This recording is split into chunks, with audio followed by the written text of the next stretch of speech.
Well, hi, friends, and welcome to NC Family's weekly update for the week ending March the 22nd.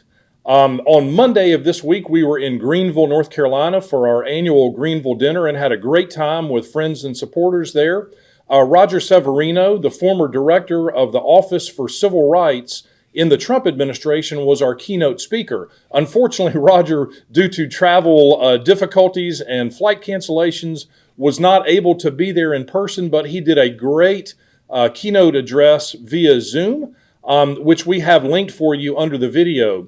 Roger talked about, the phrase we hear often is that families are the building block of our society. And Roger really shed some really helpful light on the importance of marriages and families to flourishing societies. And so I would really encourage you to take advantage of watching Roger's keynote address, again, which is linked below the video. I think it will be very informative and very inspiring. We heard great comments from folks at the dinner that it really was one of the best keynote addresses that they have heard because of the substantive nature of what Roger had to share. So definitely take advantage of that.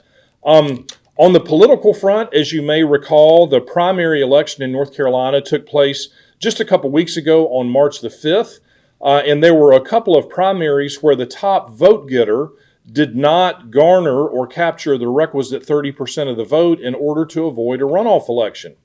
And there were a few of these races. One of those that we expected to see a runoff in actually got resolved last week when former Congressman Mark Walker announced that he would not request a runoff election in the U.S. House District 6 race, where he finished second place to the top vote getter and political newcomer Addison McDowell.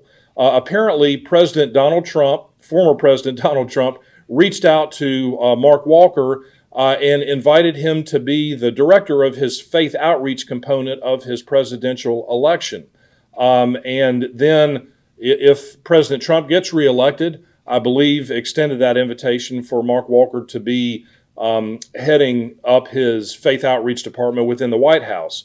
And so based on the announcements that Mark Walker made, he accepted that position and is not going to seek a runoff election against Addison McDowell.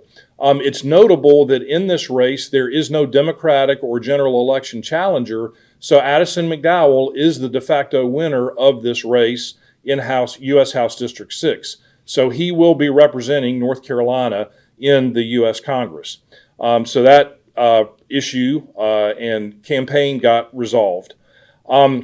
Also, with the launch of sports gambling in North Carolina just a couple weeks ago, of course, we are getting inundated with ads and promotions to get people to sign up with FanDuel and DraftKings and BetMGM and all the other sports books that are legal now in North Carolina. And I just wanted to offer a word of encouragement to you as you are watching the NCAA tournament, if you choose to do that.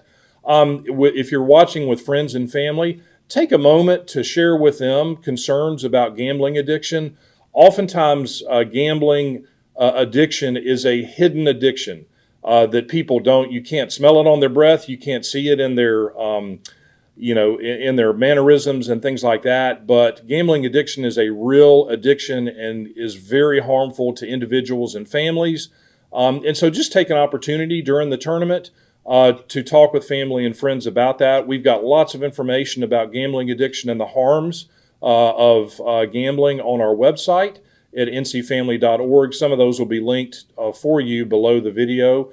And we would just really encourage you to take some time to talk again with family and friends about that, because with the onset of sports gambling in North Carolina and all the advertisements and promotions and all that's taking place, the temptations are going to be greater than they ever have been. So it's really important that folks understand the risk and the harms associated with gambling and gambling addiction. So thank you all so much. We pray that you have a great weekend with friends and family, and we will see you again next week. God bless you.